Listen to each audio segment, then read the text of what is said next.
pecado não dói, não dói. O pecado não dói, não dói. O que eu falei com Neuzinha só tem, não tem visão nem revelação. Mas o pecado não dói, não dói. O pecado não dói, não dói. Eu falei com a linda Neuzinha só tira, virando o Espírito Santo.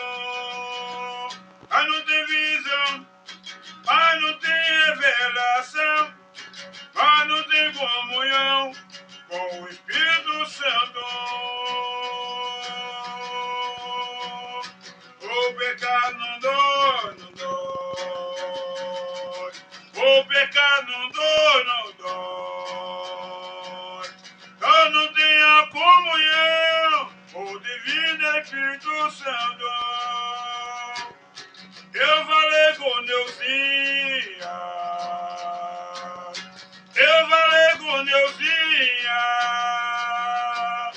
o pecado ele não dói, eu não tenho nem da visão, e a revelação do Espírito Santo é, mas o pecado não dói, mas o pecado não dói.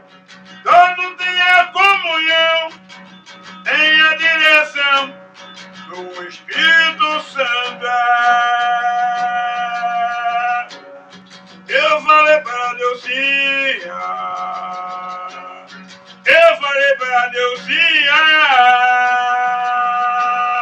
o pecado não dói, só não tem visão do Espírito Santo. O pecado não dói, mas o pecado não dói. Eu falei para a Neuzinha, ela não tem visão do Espírito Santo. Não tem revelação, não tem a direção. Onde está mais em pecado, não tem comunhão. Mas o pecado não dói. Ei! Mas o pecado não dói.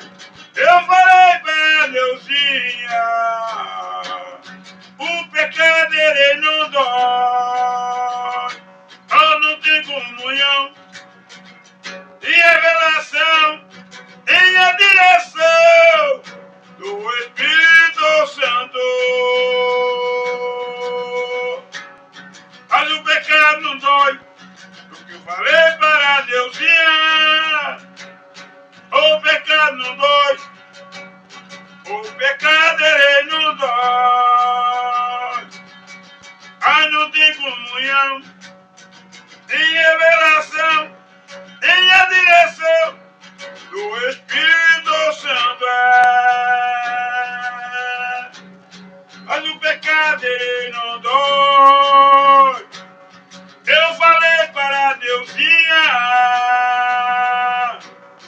eu não tenho comunhão nem direção do Espírito Santo.